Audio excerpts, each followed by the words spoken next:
Welcome everyone to our program today. Thank you to everyone who's joining us today, who's not on the Zoom, but has had a chance, hopefully, to watch the movie. As I'm sure everyone knows, today marks the 55th anniversary of the Voting Rights Act. And, you know, it's a law that John Lewis is rightfully recognized for helping be passed into law.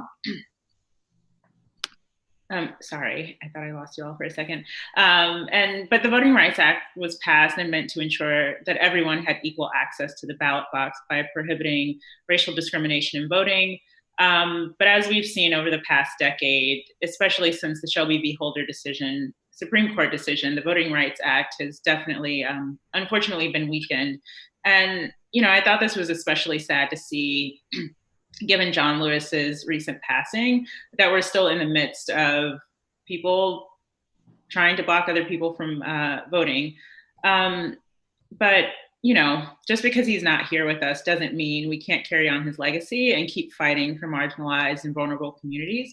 And I think once we're done with today's discussion, we'll all have a better idea of how we can do that and just how much power each of us has to make change. And we can create a country that I think John Lewis was always fighting for. But again, before we get started, I'm going to introduce each of our panelists. And first, we're going to start with Dawn Porter, who is the director and producer of the film that we are discussing today.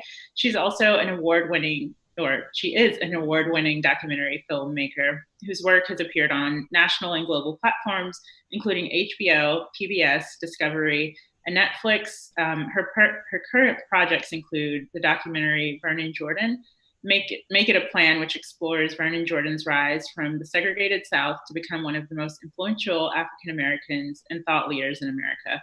And of course, John Lewis's Good Trouble, which we're going to discuss today.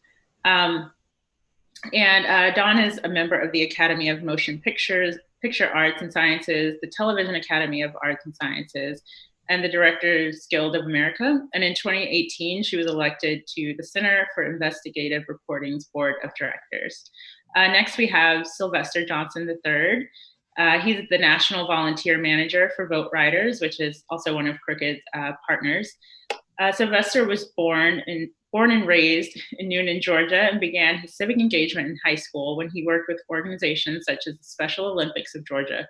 While attending Howard University, Sylvester spent 2 years working in underserved communities as a team leader for Jumpstart AmeriCorps. After graduating, Sylvester returned to his home state and served as the political director for Carolyn Bourdeaux's campaign for Congress in Georgia's 7th District in 2018. Now, as the National Volunteer Manager, Sylvester is excited to apply his passion for civic engagement by helping further Vote Riders' mission to ensure that all citizens are able to exercise their right to vote. When he is not working, Sylvester enjoys cheering on the Philadelphia Eagles, thrifting, and playing with his dog, Mr. Boykins. And finally, we have Jon Favreau, who, John, I don't know why it feels weird to introduce your boss, but John served as Barack Obama's head speechwriter from 2005 to 2013.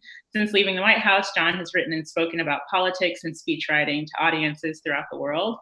In 2017, he co-founded Crooked Media, where he is a co-host of Pod Save America and host of The Wilderness.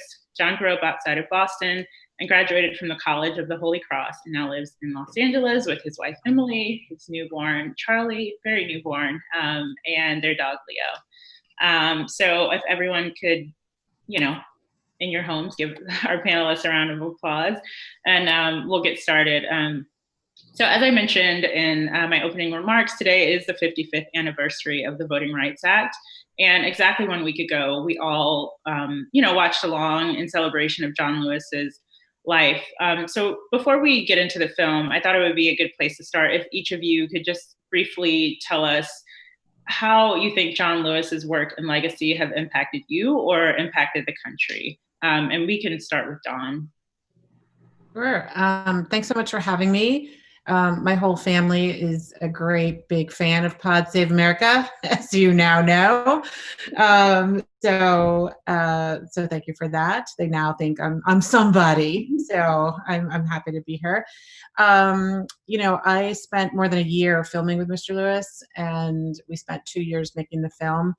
And before I spent that much time with him, I was like most people. I knew about his time on the bridge. I knew about freedom rides, but I wasn't as focused on what he was doing today. And so spending that much time with him at home, in his office, with constituents, what I really was left with is his sense of optimism and his deep belief in not American exceptionalism, but American capability and our potential to create great things, and his deep belief that most people are good and are interested in furthering, bettering the lives of other people. So there have been many days when I've been down. I'm like a political junkie kind of person. I used to, always have one of the major networks or cable channels on. And I feel like I have lost my ability to be engaged politically because it's been so depressing. So I think what Mr. Lewis has meant to me is he helped me really revive optimism about government and for the potential of the future. What about you, Sylvester? Yeah, just being from Georgia, John Lewis, his name was always on the tip of my tongue when you started talking about folks that had an impact in South, Martin Luther King, Andrew Young, and just trying to live in that legacy. And his was a living legacy that you continue to see him add on to until honestly the last days, and even after he passed with his writings. And so just finding different ways for me to apply that to my life, see how that meshes with the time frame we're in from when I started being active and started trying to work in my community, and just how it looks in 2020, and just making sure that you continue to fight. And even though it may change, and even though you may need to take a step back, just to keep going, because you will be noted. And as you see, as in his passing, the legacy and the impact that he's left, and why we're sitting here today. And that's just what I want to do, to have my part and make sure that I'm adding to that and adding to the work that he's done and continuing it on for generations to come. Thank you. And John? So when I started working for Barack Obama in his Senate office in early 2005, the first major speech that I worked on with him was Obama was supposed to go and speak at John Lewis's 65th birthday celebration. And so very light assignment for the first speech in the Senate office. And I remember just reading Walking with the Wind, Lewis's book, over the weekend, sort of crammed work on the speech. And ever since reading that book, I just have always thought of him as a hero. And there's a moment in the documentary, I think it's Ilhan Omar says this, where said, this is a country that didn't always love people like John, and yet he loved the country so much anyway, because he never lost faith in what America could be. And I've always been so inspired by that, because I think for someone who was beaten to within an inch of his life and experienced every form of racism and hate imaginable, to still have that faith in what we could be as a country if we kept fighting and kept organizing is just so inspiring, that I think there aren't many Americans and activists who are like that in history that we can look to and believe like that. Oh, thank you. So before we actually dive into our discussion about the film, I'm just going to play the trailer really quickly for folks who maybe have not seen it, and hopefully our discussion in the trailer will get you excited to go watch the film.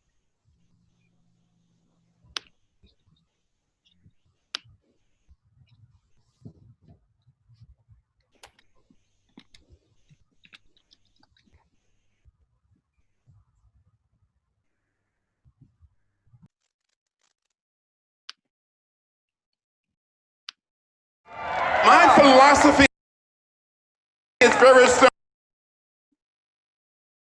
When you see something that is not right, not fair, not just, say something, do something, get in trouble, good trouble, necessary trouble. He was always different than every member of Congress. Everybody knew what he had done. He was John Lewis. We're marching today to dramatize to the world that hundreds and thousands of Negro citizens denied the right to vote. Congressman Lewis gave us the blueprint to organize and to legislate. The reason why he's effective as a leader is because he's lived it. We made a decision to march in an orderly, peaceful, nonviolent fashion from Selma to Montgomery. You are ordered to disperse. This march will not continue.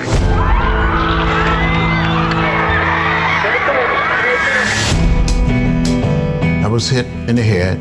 My knees went from under me. I thought I was going to down the bridge. If John Lewis, as a 19, 20-year-old, wasn't doing what he did, I would not be here. We will march with the spirit of love and with the spirit of dignity that we have shown here today. The whole time he was in the movement, it was frightening, knowing the danger, knowing what could happen. You cannot replace a John Lewis. He's the most courageous person I ever met. Too many people struggled and died to make it possible for every American to exercise their right to vote. He challenges the conscience of the Congress. Bring common sense gun control legislation to the House floor. 40 years later, John Lewis continues to inspire us. Are you with me? Let me hear you. 3 civil rights workers that were murdered for trying to help people get registered to vote are looking down on us. This is a time for action. That's what I learned from John Lewis. There are forces in America today want to take us back, but we're not going back. We're going forward.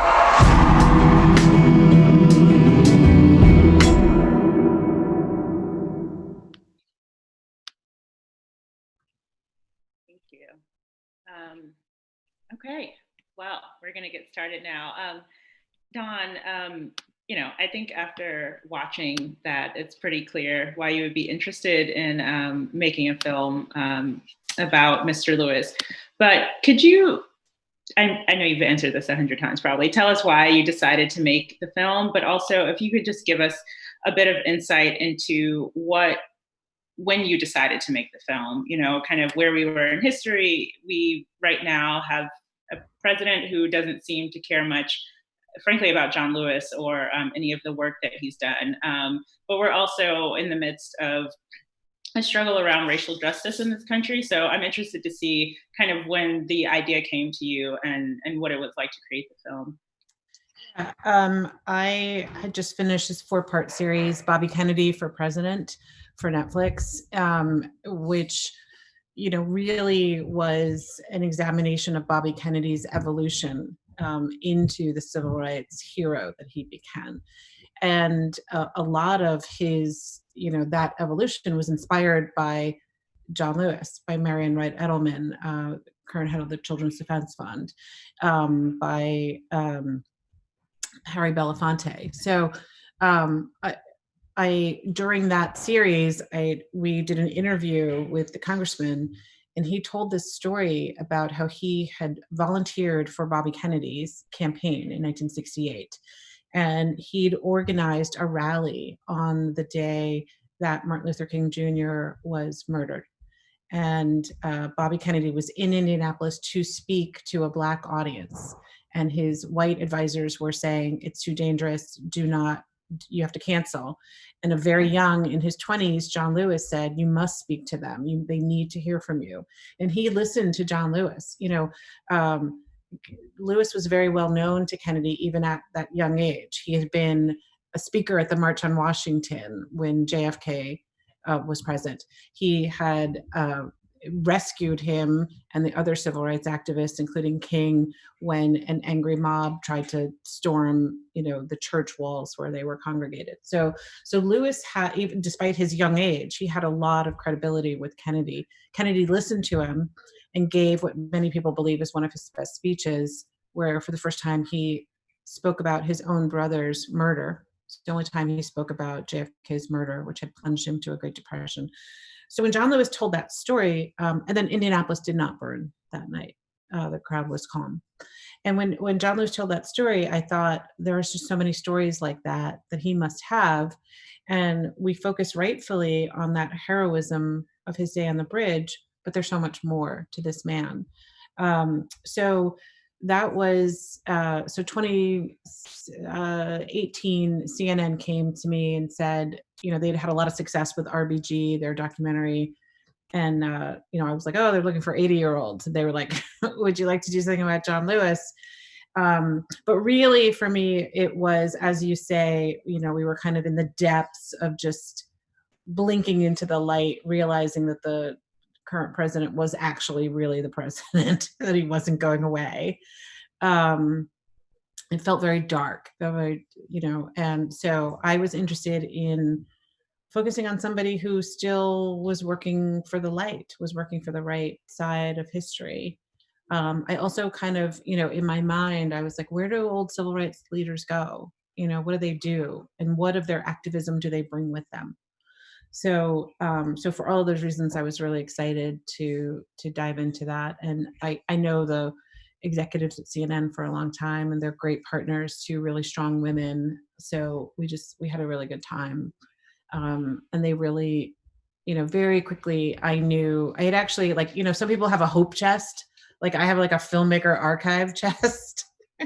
And so we had been collecting, we kept, of course, while making a film about Bobby Kennedy, even though it was 4 hours, there was so much that we couldn't use. And a lot of it involved a very young John Lewis. So there were all these gems that didn't fit in that story, but they kind of planted the seed for this one.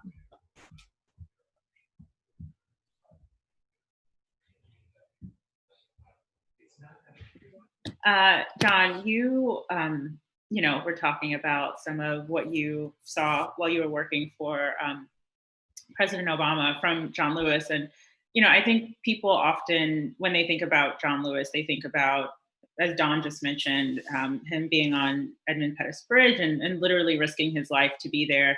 But something that also was a big part of who he was were his speeches. Throughout the film, we kind of see him, even when the film begins and he's just in Texas and just talking to everyone and getting everyone riled up. And so he definitely has kind of impromptu speeches that he gives, or, unwritten ones, but then he also has his written ones. And we see in the film that the speech he was going to give for the March on Washington, he was asked to change some of the words in there. And so, you're a speechwriter, obviously. So I wondered if you could share with the audience, what role you think his speaking abilities played into, his role as an activist, and how he used his speeches to be political tools to push for the change that he was fighting for.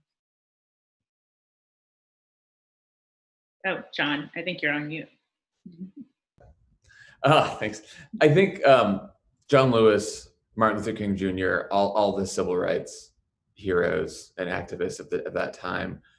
When I was working with Obama, I would look to those speeches all the time. Everyone always asked me, like, what past presidents did you look at for guidance for speeches?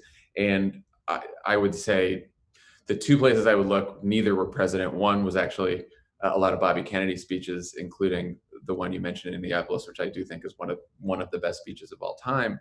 And then mainly King's speeches, Lewis's speeches from the civil rights movement. And the reason I think that they were so powerful is Lewis did this in his speech at the March on Washington.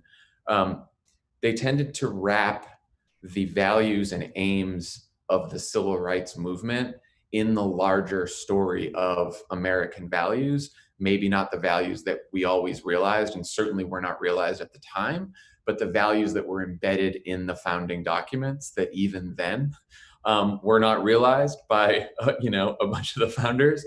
But the promise was there, the promise of a country that was equal, where everyone could pursue life, liberty, and the pursuit of happiness. That was all embedded in these documents and the promise of America. And you see and you hear from Lewis, from King, from all of these leaders time and time again, that the aim of the civil rights movement is about us living up to the promises that were already laid out in this country. And therefore, those speeches are some of the most patriotic speeches in this country's history, because they're patriotic not in the sense of like flag waving like we hear from the Republican Party all the time, but they're patriotic in the sense that this is what this country at its best can be. And it has never been that, but that is the North Star that keeps pushing us. And I think that Lewis, in particular, was very powerful on that point whenever he would speak, and especially at that speech in the March on Washington. Sylvester, you are in Georgia, where Mr. Lewis did a lot of his activism, but very early on in the film, we see what African Americans went through to vote before passage of the Voting Rights Act. And one of the things that I just thought was absolutely crazy was counting the number of bubbles on a bar of soap. That is impossible for anyone, but of course that's, how those laws were meant to work. But I think now we're seeing voter suppression not be as obvious as the things that we've seen in the past. And so I wondered if you could, talk about some of the laws we see now, like voter ID laws, which is something you're working on at Vote Riders, how those more subtle and, forms of voter suppression that have a reason that they need to be done, how they're still affecting people of color, and in particular African Americans. And then if you could actually tell us about some of your work at Vote Riders, and also just give us a sense of what's happening in Georgia. Is it still the same as we saw in the film? Are things better? I feel like I might know the answer to that question, but would love to hear your thoughts on it. Yes, so exactly. In 2013, when they gutted the Voting Rights Act, one of the first things a lot of states implemented was stricter or more voter ID laws. And so we saw that increase and continues to increase. Even today, states are changing and adapting these laws. And so right now there are 35 voter ID states. And so here at Vote Riders, we're working to make sure that we educate folks, assist folks, and give them the tools they need so that they can be part of the voting process and can get around these laws. Because we know personally that the African American community is highly impacted by voter ID laws.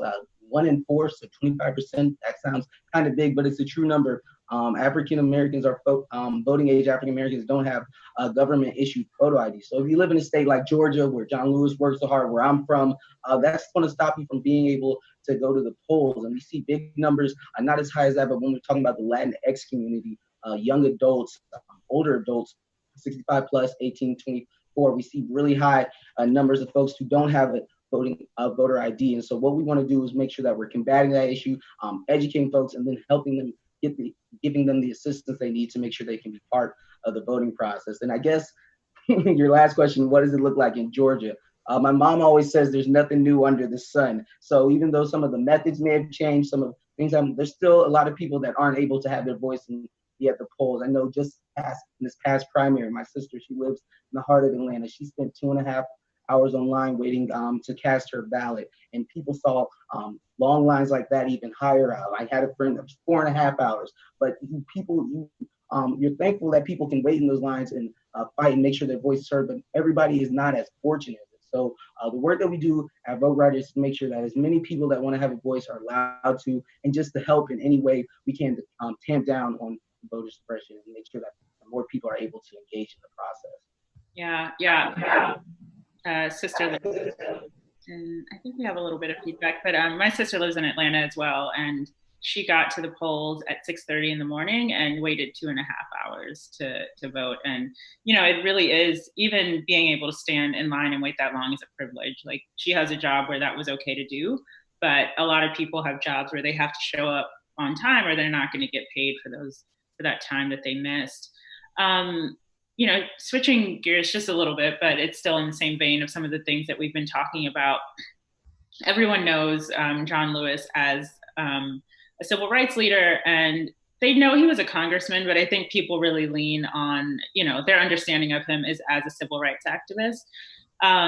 But when you think about the totality of his life and his legacy, he wasn't, he was an activist, but he was also a politician, and to be an effective politician, you have to know how politics work. You have to have a certain level of political savviness. And we even get to see part of him running against Julian Bond for the congressional seat, which I had never seen any of that footage before. I didn't know much about that race, and I was like, oh wow, this is really interesting. So I would love if each of you could kind of just share your thoughts on how you think his activism shaped his politics, and how he not only campaigned as someone running for office, but also how he operated in office once he was elected and governing.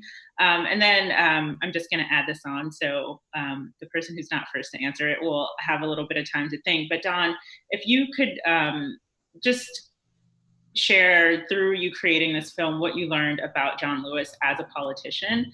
And John, if you have any stories, I know you've already shared one, but any ways that John Lewis, as a politician, was able to help President Obama get anything passed, or just kind of leverage his, again, political savviness to do that, or any stories you have about him. And Sylvester, you recently worked on a competitive race in Georgia that I think a lot of people were really surprised to see that district flip last year. I know we were when we were watching the results come in. So would love to hear any thoughts you have about what candidates can learn from John Lewis and how he showed up to run an effective campaign. And so someone can choose to go first. I'll start. I was a political science major in college. Like that was my jam. So I was really looking for that story in John Lewis's background, and what a rich story it was. I think Mr. Lewis's story has always been one where his opponents underestimated him. And he was really smart man, really strategic, and really driven. And I think because he was smaller, he was quiet, I think people may have underestimated the steely determination that really fueled him. So you see in a very competitive race with Jillian Bond, the acrimony that happened there that is not usually associated with Mr. Lewis. In Congress, I can tell you, he was really known as someone who could cross the aisle, who could, if someone was willing to work with him on an up and up basis, he was willing to do that. But I think he always reminded his colleagues that the laws were for the people, and that the legitimacy of laws comes from their morality. And he wasn't afraid to bring morality into the conversation, which I think some legislators shy away from. But I think that was quite a North Star for him, that, how does this legislation, so then you can kind of understand his positions. He was pro LGBT rights, pro women's rights, against gun, violence, pro gun laws, really a true progressive. Yeah. And I think that is sometimes overlooked because he's seen as the old guard. There's no one more legislatively progressive than John Lewis. So, yeah. Thank you. Yeah, I think about that all the time, because I think all the new young people get labeled as progressives, and the older people are like, oh, you all are moderates, but he was there on a lot of issues way before the younger folks were probably even born. Sylvester, do you want to jump in? Yeah, and so I just wanted to say two things. One thing that made John Lewis a great politician is, well, first, his history of he walked it before he talked it. He was willing. He's like, I will stand with you. I will fight with you. I will get arrested with you. And then I'll go to Capitol Hill and I'll make sure that they pass laws of something that we can make change. And he continued that even after he was elected and through office, and literally until his last days. And I think that's what made him a great politician. You can't dispute somebody who says, I'm going to be on the ground floor with you, and then I'm going to go talk to the higher ups and say, and still continue the same fight and have the same passion. And when someone works like that, it's awe-inspiring. And so your colleagues are, and all of you, I just think back to when I'm watching the film and you hear Elijah Cummings talk about him, Elijah Cummings was a great man in and of himself. God rest his soul. People think he's John, walk up to him, think he's John Lewis, and he didn't even correct him because of the stature and the amazingness that John Lewis has. And I just think that's so great. And I think that he embodied that and had like an essence around him. And And one thing, just to go back to my time speaking on the campaign, John Lewis just kept going. I remember we had one event that was centered around him, and we had to make sure we could nail down the time because he was crossing Georgia back and forth, speaking to different people, doing different fundraisers, campaigning for different candidates, and he was just passionate. And I couldn't tell that was his first or his 10th speech of the day, how passionate he was and how much attention he drew when he walked in the room. I'm talking to Michael Collins, says 5 minutes out, 10 minutes out, and everybody's just getting ready. John Lewis is coming, John Lewis is coming. And when you have that impact and when you have that keep going, he says he can only be here for 10 minutes because the next stop is 30 minutes down the road and he has to be there on time. And that's the type of impact you got to have and the type of stick-to-itiveness you have to have if you want to be a politician.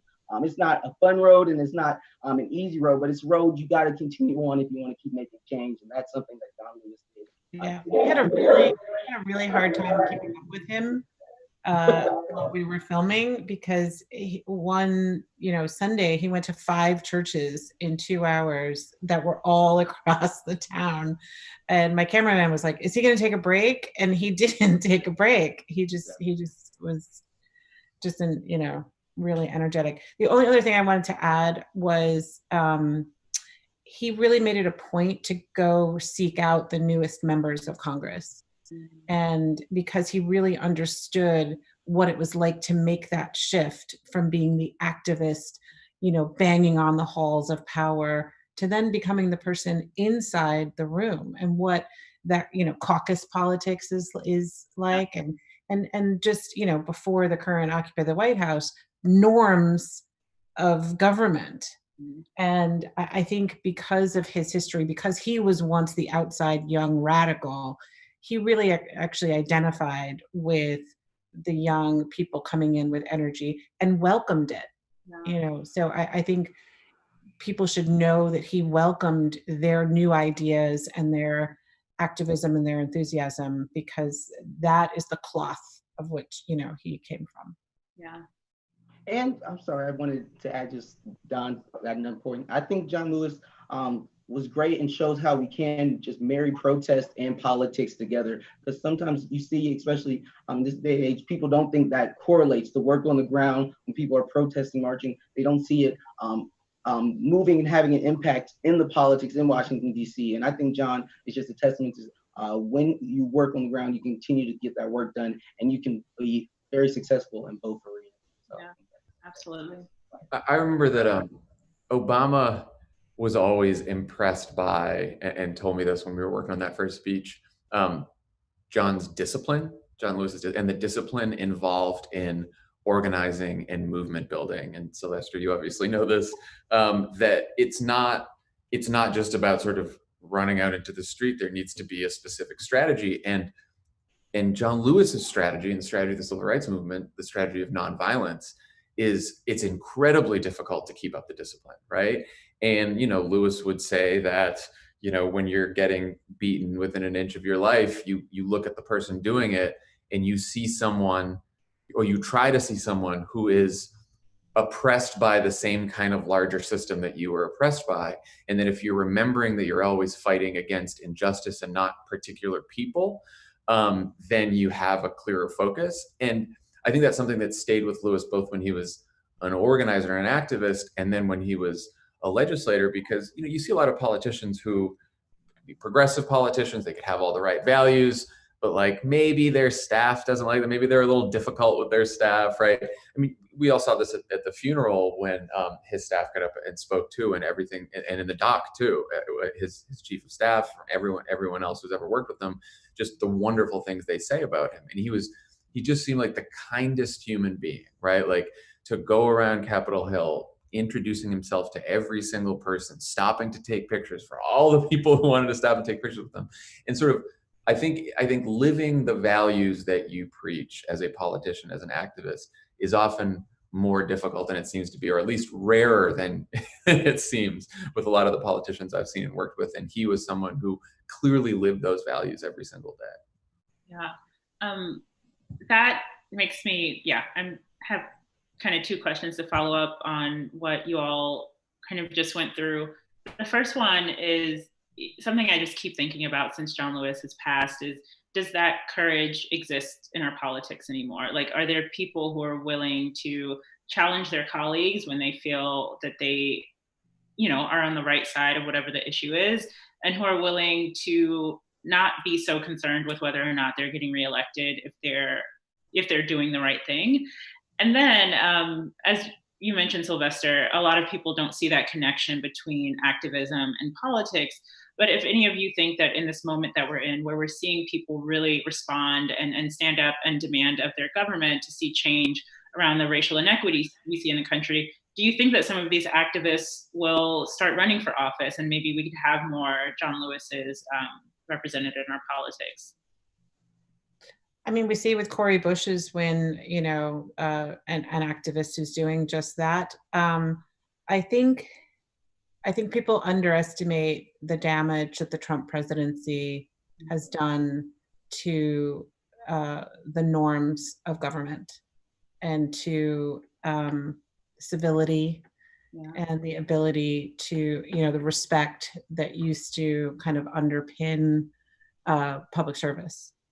And so I think certainly individually, we have people who would like to work together, but when you are operating in such a divisive framework, I think it's very difficult. It's one of the things I worry about. And, being isolated and not around each other. Capitol Hill is a place where people go see each other. Like the representatives are famous for this. You go see somebody, and it's a lot harder to hate somebody or to be mean to somebody if you're with them in person. And so I think there are a number of factors that we are really going to have to actively work against in order to get back to a really functioning government, because that is not what, in my opinion, really what we have right now. I think the activists turn politicians, the Cori Bushes, the Jamal Bowmans, the AOCs, to me are sort of the greatest hope in inspiring the younger generation to be involved in politics, because I think a lot of young people right now have a lot of progressive values, and they want to be activists and they want to be out in the streets, but they are rightfully cynical of the political system and the political process, and they sort of separate government and politics out from the activism they're doing in the streets because they think none of those people are getting anything done, right? And when you see someone like AOC or Bowman or Cori Bush, who have been working in the streets, who've been on the front lines, then deciding, all right, I'm going to step up and I'm going to run. And I know that once I get into office, it's going to involve compromise. It's going to involve working with other people. Like, I think seeing that and seeing those people succeed, and still, especially with AOC, like, she's now been there a couple of years and she is still walking the walk, right? She has not been captured by Washington. And for a young person to see that, I think that tells them that this is actually worth it. And I was thinking about like that speech that AOC gave on the floor the other week when she was responding to that asshole. It was, she didn't make it about him, right? It was a very John Lewis thing to do. She made it about sort of the broader values, and it was a very moral speech. It wasn't a speech about him, attacking him. It went bigger. And that's sort of the life that he led. And so, I do have a lot of hope. Right, and you mentioned great names like AOC, Cori Bush, and folks may think that people that stand on their morals and on their fundamentals may not exist anymore in government, but my answer to that is they can. There are people. We just have to find the right folks and engage them in the process, get them volunteering with vote writers, get them engaged in the process, running for office. And then you can't say that it doesn't look like the change you want, because you're in the office, you're running, you're working on the campaigns, you're part of that process. So once you just get people voting, that's the first step, and then they engage in different avenues. And then that's when you start to see a holistic change, and you start to see the things that you're protesting for, you start to see that being implemented and put into practice. When you have the people that are like John Lewis, the people that are protesting, when you say, you know what, I'm gonna run for local office. I'm on the streets now, but I'm going to be on the ballot in November. And so when you see things like that, That's the change, and that's how you get people like AOC and Cori Bush in there, and then that's how they build the coalition, and that's how. Yeah, definitely. I am going to switch over to some audience questions. Well, the first audience question is kind of the last question I had, so I'm going to just kind of mix them together. The question from the audience is, what is one thing everyone on this live stream can do to honor John Lewis's legacy? And kind of the little bit I wanted to add to that is that we are 3 months out from November, from this election that is going to have a huge impact on our life. So, you know, generally, what can people do to honor John Lewis's legacy, but specifically around this election that's coming up? What do you think people can do to do that? Yes, well, I'm going to jump in first because I'm about to plug Vote Riders, as I just did briefly. As I mentioned, I'm the volunteer manager. So what you can do is to get in good trouble, come volunteer with Vote Riders. You can text good trouble or call our hotline at 844-338-8743. But just finding a way to engage. We're writing letters, we're phone banking, we're text banking, we're following up with people who are calling out, reaching out for more information. Because voter ID is important. It's not something that you can just address maybe a day before the election. You want to make sure that you're covered with the right ID beforehand. So when you're a week out, when you're a couple of days out, you don't realize this is an issue and then realize, oh, it may be too late for me to get the proper ID or to go through the steps. Because we want to make sure that anybody that's interested or wants to engage can engage. And so that's how you get started right now. Less than 100 days left. Every day is important. So yes, visit our website, voteriders.org, sign up to be a volunteer, and get in some good trouble. We're going to be going hard, making pushes in certain states, Florida, Wisconsin, Georgia, all throughout the United States, just to make sure that people have the right IDs, are getting the right IDs, and getting the knowledge they know they need. So if you want to make some good trouble, if you want to find out how you can make an impact, the Vote Riders will definitely have something for you to do for the next 100 days and further. Awesome. Great pitch. VoteSaveAmerica.com. Good. VoteSaveAmerica.com. Adopt a state. I'm Team Arizona. North Carolina. There you go.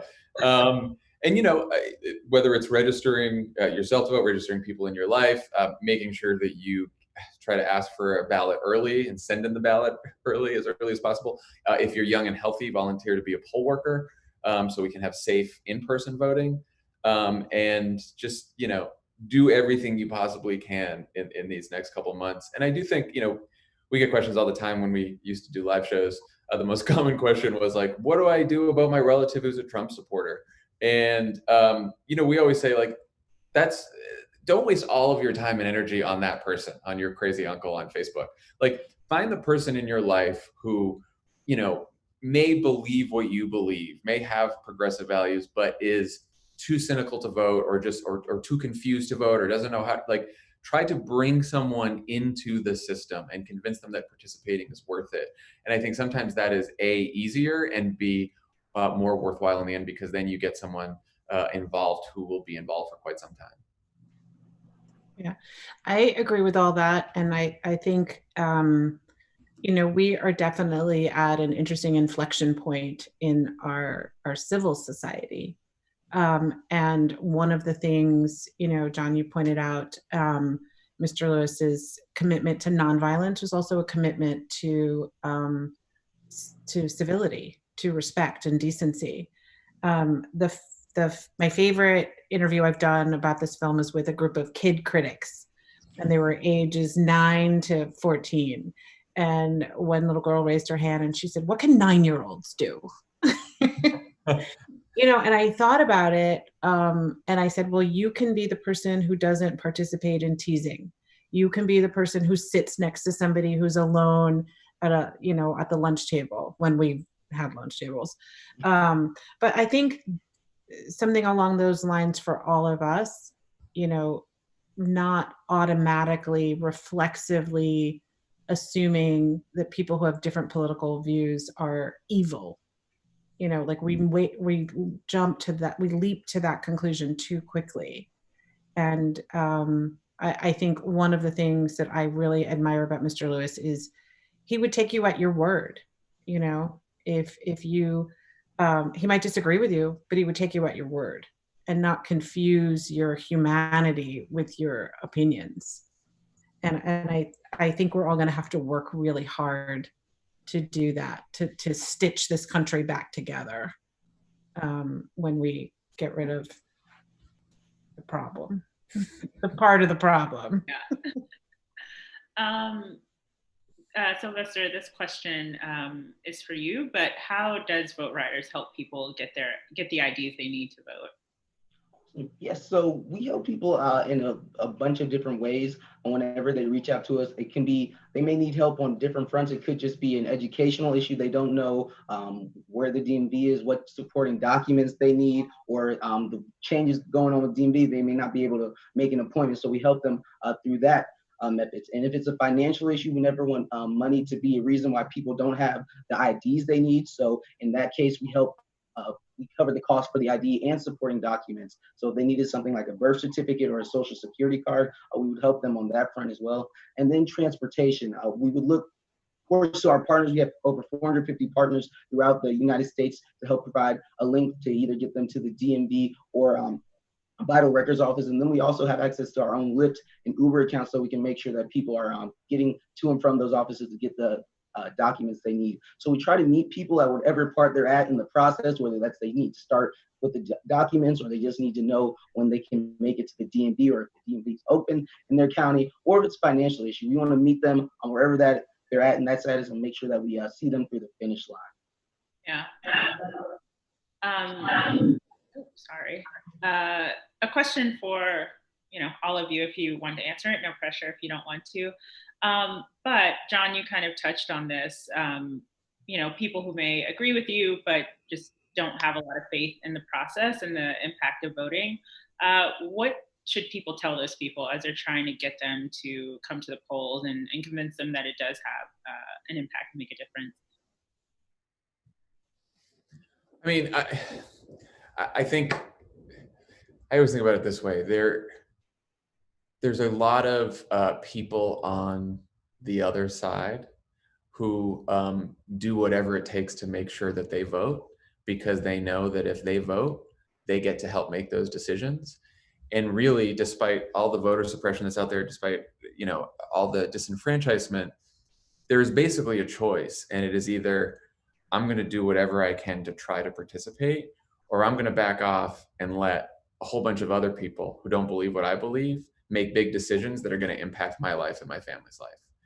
And that's it. And sometimes when you participate, you don't always win, and you don't always achieve what you want to achieve. But like, all you can really do is try, and trying is an incredibly important choice to make.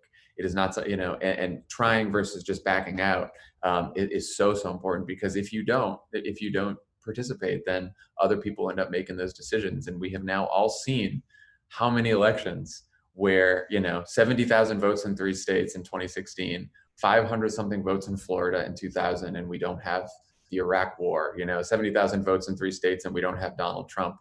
There was an election in Virginia that was basically decided by the toss of a coin, and that meant having Medicaid expanded to thousands of people in Virginia, because Democrats ended up winning the trifecta in that state. So these elections end up making a tangible difference in people's lives and in the life of this country. And every single person participating really does matter. Anyone else want to jump in? Right. Well, I try to tag it 2 ways. And especially the first one, coupled with John Lewis, our ancestors have fought for this right since the inception of this country. And so someone that continues to fight for it, even when they try to strip it or gut progress that we made, like in 2013, and we continue to fight, you can't tell, you try to just make people make sense of it's something important, and they wouldn't have continued this fight, wouldn't have continued to fight for the right to vote if it didn't mean something, if it didn't impact our lives every day. And so I just try to stress that we need to continue the walk that John Lewis was, the folks before him, and it shouldn't stop with us because we become disillusioned. And when I run into folks that may be disillusioned with national politics or what have you, or say I live in a state that my vote won't count, I say, well, look closer to home. Politics is national, but then it's on a local level. You say there's a bunch of potholes in your road. Figure out who's in charge of the roads and sergeant tactics in your state and vote for them. And so you don't have to be passionate about every national election, but there's stuff going on in your backyard, in your neighborhoods that you can impact, that's going to be on the ballot in November, that's going to be on the off year election, that's going to be in midterms. So you got to be a part of that to engage, because you can't just complain or say nothing's happening and then miss your opportunity to be part of something that could go to fix that or alleviate that issue. So I try to encourage folks that this is a fight that we have to continue, and then I just try to bring it personal to them. Bring it locally, something that they care about, and see if that can spark their interest and engage them in the voting process. Yeah. Thank you. Just a couple more questions and then we'll close out here. But another question we have is, what do you see as the greatest threat to getting the vote out this year? And what's one thing people can do to address that? So Sylvester, you want to start off? I think one of the things, I don't want to speak specifically to all of them. We know people are railing against vote by mail, things like that. I just don't want people to get disillusioned or disenchanted or discouraged to vote. Your voice is important. So making sure that no matter November 11th, whenever they call the election, say, I could have done more. I should have went to the polls that day, or should have mailed in my absentee ballot. You just can't let the rhetoric that you hear out there stop you from feeling like you are important or your voice is important. So if you have that confidence, you know that your vote matters, and even if you hear something to the contrary, to make sure that you're having that voice. Because like John said, you may come out on the losing side or the winning side, but it's important. You got to play the game, and that's how the only way that you can have a.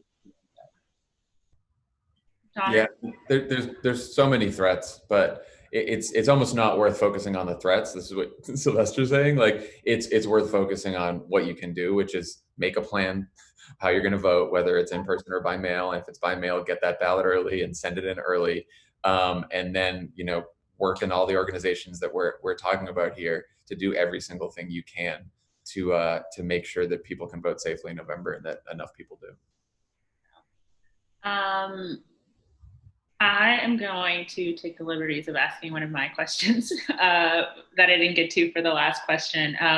But I'm sure many people read the op-ed that was in the New York Times from John Lewis on last Thursday when it came out on the day of his funeral. And I mean, it's so funny. Normally when I read things, there's a few things that stick out, but literally every word in that op-ed just felt powerful. And if you had to pick one line, it would be nearly impossible to. But one line that was in the beginning was, "I want you to know that in the last days and hours of my life, you inspired me. You filled me with hope about the next chapter of the great American story when you used your power to make a difference in our society."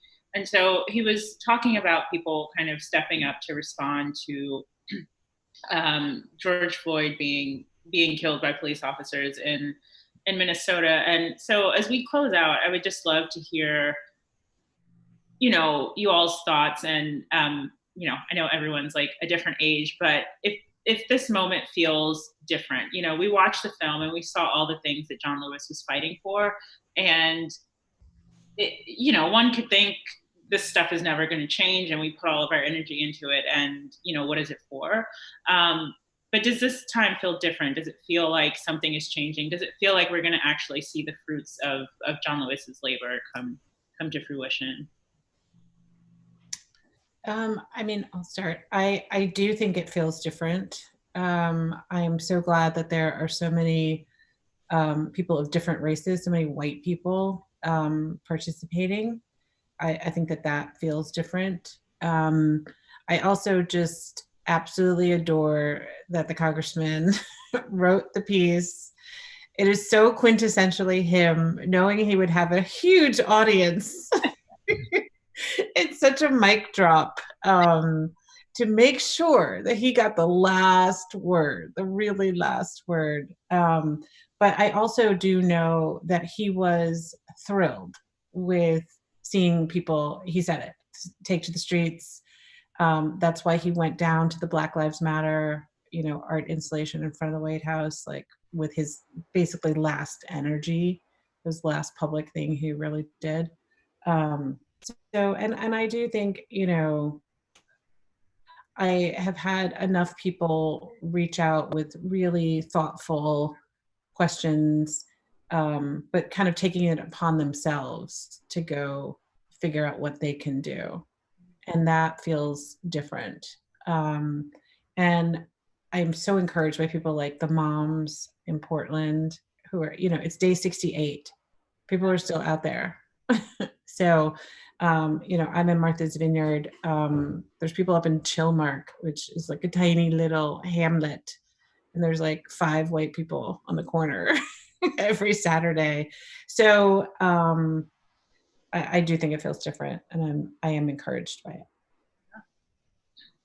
Yeah, I remember because when I was just graduating high school, coming to Howard, I remember the summer before that, Trayvon Martin. The first week I was at Howard was the 50th anniversary of the March on Washington, so we got to participate in that. And I just think back to those times, and I think back to today, and I think one of the biggest contrasts in those 7 years is the conversations that this moment is having, because we've seen things that happened to George Floyd, that's happened to Trayvon Martin, had to Tamir Rice. We've seen that happen in our nation too many times. But I think you see the folks in the street, but it happens in conversation. It's happening. Conversations are happening that haven't happened before in your Facebook DMs, on Facebook posts, on Instagram, on Twitter, just over the phone, on Zooms. People are actually listening and trying to figure out, well, how am I part of this problem? How can I be part of the solution, or what can I do?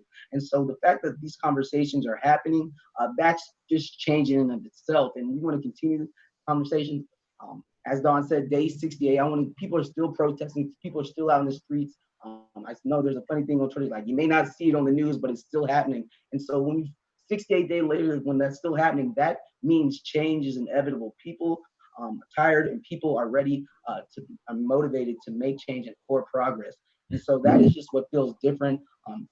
And I just wanted to keep feeling different, because change looks different all the time. So now that I know that, hey, this isn't what 2013 or something that happened in 2015 looks like, I know that we're moving towards something that's a little bit better, and that's a good thing to do. Thank you. Yeah.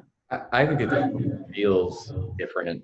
And I think part of the reason is, there's plenty to criticize about what the advance of technology has done to politics and culture. But in this instance, from witnessing sort of the violence perpetrated by the police on all of our screens for so many weeks, to what Sylvester was talking about with the conversations that we're having with one another through social media, the better conversations. I do think this is a moment that has awakened people's consciences who have not participated in protests before, who have not participated in politics before. I think that moment started with the election of Donald Trump. I think we saw it in a huge way with the Black Lives Matter protests over the last several months. I will say, I don't know that John Lewis's dream and the dream of the civil rights movement will be fulfilled in a year, in 2 years, but I think this is the beginning of one of those movements like the civil rights movement, which ended up taking decades between when it started to when you got the Civil Rights Act and the Voting Rights Act. And so I actually think in the next several years, in the next decade, we're going to see this movement grow even more. And, it's my hope that we have a lot more John Lewises out there in the crowds of the younger people who are taking to the streets. Right. Because I just want to, because you remember we talked about the passage that John Lewis wrote in the New York Times, but I thought back to Obama's eulogy of him, and he said, whether the progress comes a year from now, a decade from now, 2 centuries from now, John Lewis will be considered a founding father of this country. And I think that just is the entire sentiment. No matter when we reach that mountaintop or reach that goal that we're all been fighting for since 1776, he's going to be on the Mount Rushmore of that progress. So. I agree. That is a great note to end on. Thank you all again. I know we can't hear people applause, but thank you. And please give our panelists a round of applause. Just want to make sure I say this before we wrap up. But I know a lot of you all have probably, I know I certainly have been since John Lewis died, just wondering, like, what can I do? How can I be courageous, and how can I step up in this moment? And so if you have discovered how you can do that, great. If not, there's actually a campaign being run with this film to help people understand how they can get into good trouble and what things they can do. So you can go check out makegoodtrouble.com and see the different resources and information they have on how you can get involved. But yeah, thank you again for this discussion. Don, thank you for the wonderful film, which, you know, it was hard to watch, but definitely like needed to be watched. And I think it's just a reminder that each of us can step up in this moment. And, you know, I'm not going to butcher the quote, but John Lewis talks about ordinary people being able to do extraordinary things. And I think if we all just remember that he, like us, was a person, and he took the opportunities in front of him to make change, and we can all do that in different ways. They might be smaller, but they're just as important. So I hope everyone enjoyed this conversation. And if you haven't seen the movie, you can still check it out. I'm sure we've emailed you several times with the link for it. So you can see it there, and $5 of your purchase will go to support organizations in competitive states who are working within marginalized communities to make sure they have equitable access to the ballot. So thank you, everyone. And oh, go ahead. I was just saying, like vote writers, just giving one more last shout out. Yes, absolutely. But thank you, everyone, and I hope you all have a good night. Thank you so much. Bye, everybody. Guys.